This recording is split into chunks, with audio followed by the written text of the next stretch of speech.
Hello, কেমন আছো বলো তোমরা সবাই? আমি তো খুব ভালো আছি। আর আজকে যাচ্ছি আমরা সবাই মিলে ফুল ফ্যামিলি নিয়ে পুরী। চলো তাহলে জার্নিটা স্টার্ট করা যাক। আজ হলো 17ই মার্চ আর আমাদের টিকিট কাটা হয়েছিল সেই জানুয়ারি মাসে। তো আড়াই মাস অপেক্ষা করার পর এখন আমরা যাচ্ছি ফাইনালি পুরীর উদ্দেশ্যে। তো বাড়ি থেকে একদম ম্যাজিক গাড়িতে করে এসে আমরা পৌঁছে গেছি শালিমার স্টেশনে। তো গাইস ফাইনালি আমরা চলে এসেছি শালিমার স্টেশনে। তো এখন আমরা কিছুক্ষণ এখানে ওয়েট করি। আমরা পৌঁছে গেছি 5:30টায় শালিমার স্টেশনে। আর আমাদের জগন্নাথ এক্সপ্রেস এখান থেকে ছাড়বে 6:55। তো এখন আমরা কিছুক্ষণ অপেক্ষা করি। আর এখানে দেখো আমার মা বাবারা সবাই দাঁড়িয়ে আছে। আর ব্যাগের বোঝাটা দেখো, এখানে 8 জন মানুষের এতগুলো ব্যাগ কীভাবে বওয়া হবে জানি না। তো এখানে আমার মা দিদিরা সবাই মিলে বসে একটু গল্প করছি, চাটা খাবো। এখানে কিছুক্ষণ বসে একটু ওয়েট করি, আর মাত্র কিছুক্ষণের অপেক্ষা। গাইজ আমাদের তো ট্রেন চলে এসেছে। এখন আমরা ট্রেনে উঠে পড়েছি। এখন যে সিট খোঁজাখুঁজি হচ্ছে। এই যে আমার বাবা মা দিদি সবাই মিলে বসে আছে। যদিও এটা আমাদের সিট নয়, তাও আমরা বসে আছি। এই যে আরেকজন ইনি দাঁড়িয়ে আছেন। এখন অপেক্ষা কখন ট্রেনটা ছাড়বে। এখন আমাদের ট্রেন প্ল্যাটফর্মে দাঁড়িয়ে রয়েছে, জানি না কখন ছাড়বে, হয়তো আর কিছুক্ষণের মধ্যেই ছেড়ে দেবে। এখানে আমার ফ্যামিলির সবাই মিলে বসে দেখো গল্প করছে। আর আমরা তো প্রচুর এক্সাইটেড কখন ট্রেনটা ছাড়বে। আর আমরা সারা রাত ধরে জার্নি করব। আমরা এখন পুরী যাচ্ছি, আমাদের ট্রেন চলতে শুরু করে দিয়েছে। তো আজকে আমরা পুরী যাবো, কালকে আসবো। কালকে আসবো, কালকে পৌঁছাবো পুরীতে। কালকে পৌঁছাবো, কালকে আসবো। এখন আমরা সারা রাত ধরে ট্রেনে জার্নি করব। সারা রাত ধরে ট্রেন চলবে। আমরা কি খাবো রাত্রেবেলা? মাংস খাবো। আলুর দম। আলুর দম খাবো। এখন আমাদের ট্রেন ছেড়ে দিয়েছে শালিমার স্টেশন থেকে। হাই গাইস, আমরা পুরী যাচ্ছি এখন। আমাদের ট্রেন ছেড়ে দিয়েছে, ওই দেখো। আমাদের ট্রেন শালিমার স্টেশন থেকে ছেড়ে দিয়েছে। এখন আমরা সারা রাত ধরে পুরী যাবো। আমরা সারা রাত ধরে পুরী যাবো, সারা রাত ট্রেন চলবে। আর তোমার কি মজা হচ্ছে বলো? অনেক মজা হচ্ছে। আমরা খুব এক্সাইটেড, কিন্তু ওইদিকে একজন আছে। আমরা ফুল ফ্যামিলি আমরা ফুল ফ্যামিলি নিয়ে যাচ্ছি। তারপরে আমরা রাত্রিরে কি খাওয়া হবে সেটা বলে দাও। রাত্রিরে গিয়ে আলুর দম, পরোটা। আর এইটা আলুর দম, পরোটা। এটা আমাদের যদিও সিট নয়, তাও আমরা বসে আছি। একটু পরে উঠে চলে যাবো। আর ওখানে আমাদের ফ্যামিলির লোকেরা আছে।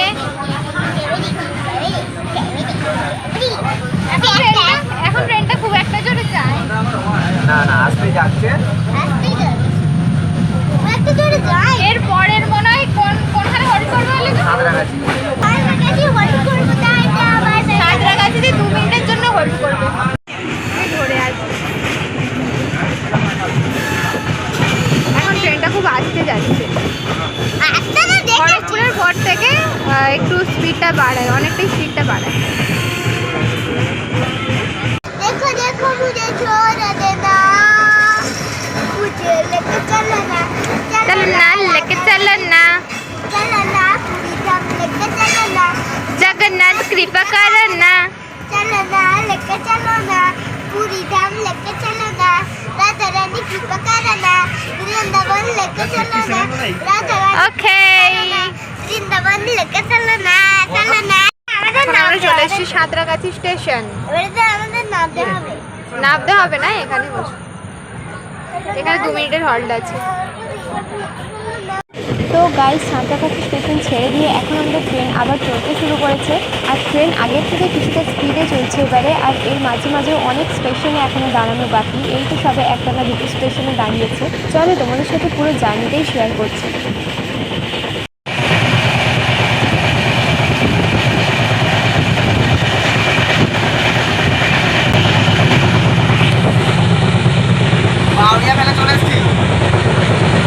তো গাইস আগের থেকে এখন ট্রেনের স্পিডটা অনেকটা কমিয়ে দিয়েছে। আর আমরা চলে এসেছি আমাদের চেনা বাউরিয়া স্টেশনের কাছে। আর নিনি একজন টুপি পরে নিয়েছেন, কারণ আর ঠান্ডা লাগছে না। ওরম করে না, এটা খুলে দেব।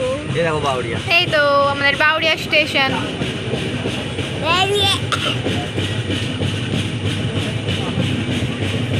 দেখো তো ক্যামেরাটা যাবে দিন। ওখানে ওরম করিনি, ফোনটা পড়ে গেলে আর পাওয়া যাবে না।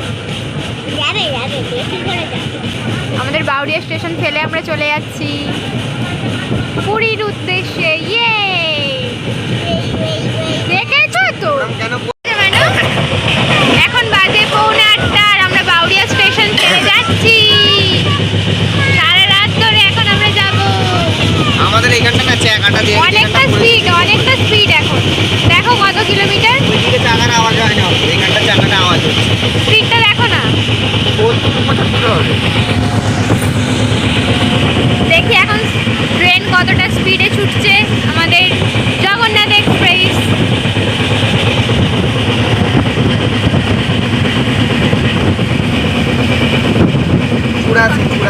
চুরাশি 84 কিলোমিটার পার আওয়ার। 87 আর 89 হয়ে গেছে। বেশ জোরে, এখন বেশ জোরে। 90 91 93 খুব মানে বাড়ছে আমাদের স্পিড। 93 100 হয়েই যাবে, 100 হয়ে যাবে। 98 99 100 100 যাচ্ছে 101 ও ওয়াও।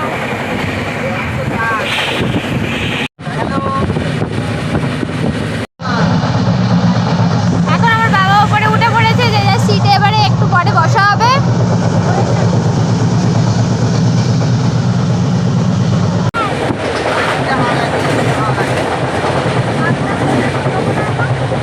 আমার চুল হাওয়ায় উড়ে পাগলি হয়ে যাচ্ছে।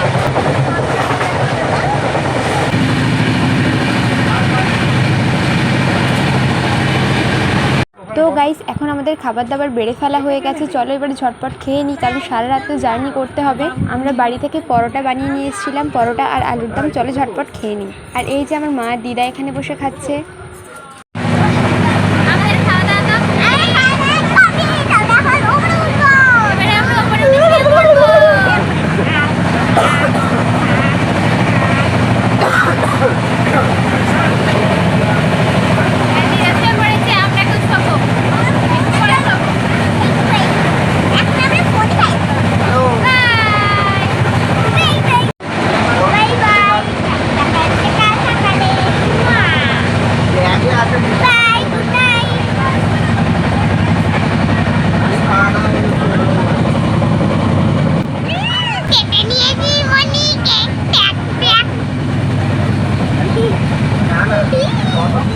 তো গাইস আমি একদম ওপরের সিটে উঠে পড়েছি, একদম 3 নাম্বার সিটে। চলো এবার যে যার সিটে শুয়ে পড়ি।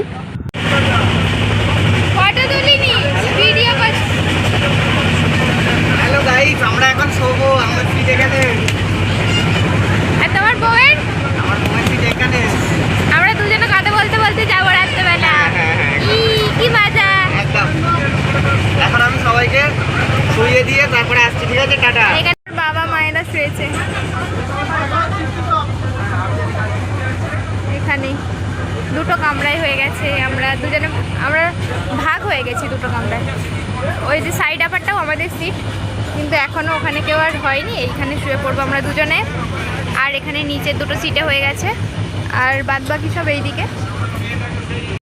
সো গাইস আমরা খাওয়া দাওয়া করে এখন উঠে পড়েছি, এখন আমরা শুয়ে পড়বো।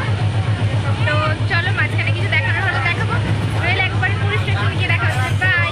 আমি শুয়ে পড়েছি, চলো এই দেখো, দেখা হবে। কি গো? এই দেখো, এই দেখো। আরিনি আমার বাচ্চা কে খাচ্ছে? তো গাইস ট্রেন এখন পুরো অন্ধকার, দেখো সব লাইট একেবারে অফ করে দিয়েছে। চলো তোমাদের সাথে সকালে উঠে দেখা হবে, কারণ এখন তো কিছুই দেখা যাচ্ছে না, পুরো ঘুটঘুটে অন্ধকার। তো গাইস এখন হলো ভোর 4:30 বাজে। আমাদের পুরী স্টেশনে জগন্নাথ এক্সপ্রেস নামিয়ে নিয়েছে। গুড মর্নিং বলো। তোমার মর্নিং হয় না? আমি এখনো ঘুমাইনি, আমি গিয়ে ঘুমাবো। না, আমিও গিয়ে ঘুমাবো। মানু গুড মর্নিং। তো গাইস এখন বাজে ভোর 4:30। আমরা চলে এসেছি পুরী স্টেশনে। এখন আমরা এক এক করে নেমে যাব সিট থেকে। আর সারা রাত ধরে যা কাণ্ড হয়েছে সে আর তোমাদের কি বলি। গোটা ট্রেন একেবারে লোকে ভর্তি হয়েছিল। গাইস তোমরা শুধু একবার ট্রেনের ভিড়টা দেখো। একদম যেন মনে হবে দেখলে লোকাল ট্রেন দাঁড়িয়ে আছে, কিন্তু একদমই সেটা নয়। এটা হলো স্লিপার কোচ, আর এরা হলো জেনারেল কামরার টিকিট কেটেছিল, কিন্তু তারা একদম বসতে পারেনি, তাই স্লিপার কোচে এসে সারা রাত এরকম দাঁড়িয়ে দাঁড়িয়ে গেছে। চলো এবারে সব একে একে নেমে পড়ি ট্রেন থেকে, আর সব ব্যাগপত্রগুলোও বাবারা নামাবে। গাইস দেখো এখনো পুরো অন্ধকার হয়ে আছে, আর আমরা ট্রেন থেকে নেমে পড়েছি। এই অন্ধকারের মধ্যেই এবারে যাব।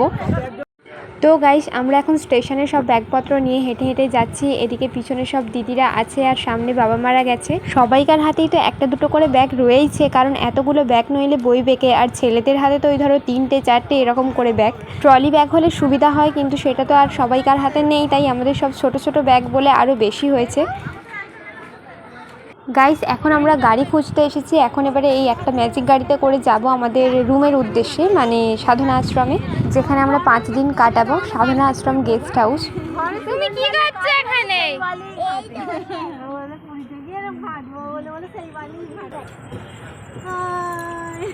তো গাইস এখানে এখন আমরা সবাই দাঁড়িয়ে অপেক্ষা করছি গাড়ির জন্য, আর বাবারা সবাই গেছে গাড়ি ঠিক করতে। গাড়িটা এলে আমরা সবাই উঠে পড়বো আর যাব সাধনা আশ্রমে। তো চলো যেতে যেতে দেখা হচ্ছে। চলো গাড়ি এলে উঠে পড়া হবে। গাড়ি বেরোয় না কেন এখনো? শোনা মানু মজা হচ্ছে, এখনই বালি শুরু হয়ে গেছে। তো গাইস স্টেশন থেকে আস্তে আস্তে তো কিছুটা দিনের আলো ফুটেও গেছে। তো চলো এবারে সবাই মিলে গাড়িতে উঠে পড়ি। গাইস আমাদের গাড়ি ছেড়ে দিয়েছে, আর এখন আমরা যাচ্ছি পুরীর দিকে। ইয়ে, এদিকে আমার দিদি মা সবাই বসে আছে, আর এদিকে আমি আর আমার সোনা বসে আছি। তো গাইস এখন আমরা অনেকটা রাস্তা ফেলে চলে এসেছি, আর এখন তো বেশ ভোরের আলো ফুটে গেছে। দেখো গাছপালাগুলো কীরকম সবুজ সবুজ লাগছে, আর এই রাস্তাটাও দারুণ লাগছে। দেখো একবার, অসাধারণ।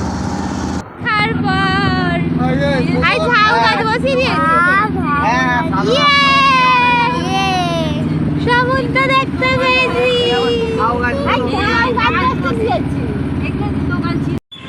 গাইস আমরা এখন একদম সমুদ্রের কাছে চলে এসেছি। ওই দেখো সমুদ্র, দারুণ লাগছে না? চলো আর ওয়েট করতে পারছি না, তাড়াতাড়ি রুমে গিয়ে তাড়াতাড়ি করে রেডি হয়ে সমুদ্রে আসবো।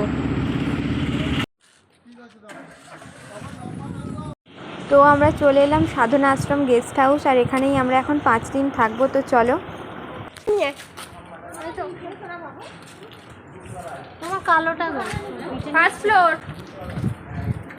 218 আর না 217 18 মনে হয়।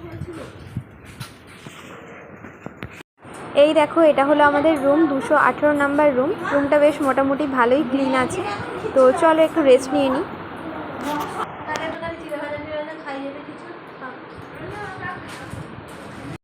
সো গাইস ফাইনালি আমরা চলে এলাম সমুদ্রের ধারে। দেখো লোকজনের ভিড়টা শুধু একবার দেখো।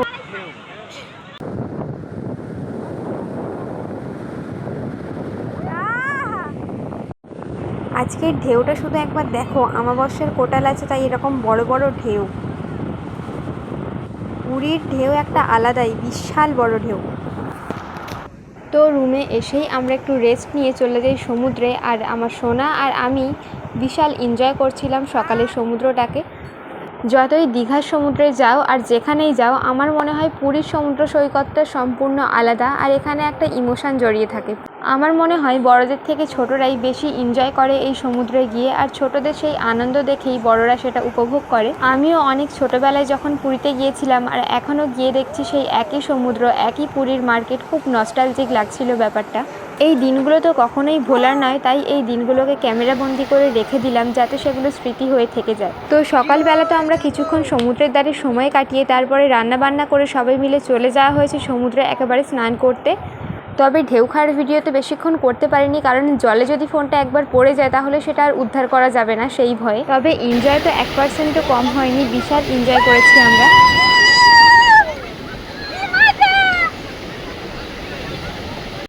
তো আমরা তো দুপুরবেলা ঢেউ খেয়ে এসে আবার বিকালে সবাই মিলে চলে যাই সমুদ্রের ধারে, আর সেখানে গিয়ে আমরা উটের ওপরে চড়ি, যেটা আমার অনেক দিনের শখ ছিল কিন্তু কোনোদিন চড়া হয়নি।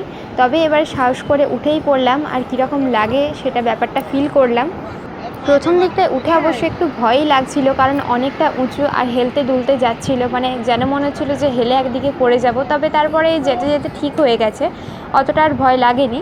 তবে উঠে উঠে তো বেশিক্ষণ ঘোরালো না, ওই কিছুক্ষণ মানে 15 মিনিটের মতো ঘোরালো। আর 100 টাকা করে দুজনকার 200 টাকা নিয়েছে। তো কিছুটা ঘুরিয়ে নেই, আবার আমরা চলে এলাম এদিকে। তবে বেশ মজা তো পাচ্ছিলাম সমুদ্রের ধারে উঠের ওপরে চড়া, তার ফিলটা বুঝতে পারছো? যারা গেছো, যারা উঠে চড়েছো তারাই বুঝতে পারবে। তো গাইজ এখন হয়ে গেছে সন্ধ্যা, আর আমরা সবাই মিলে এখন রেডি হয়ে যাচ্ছি সমুদ্রের ধারে।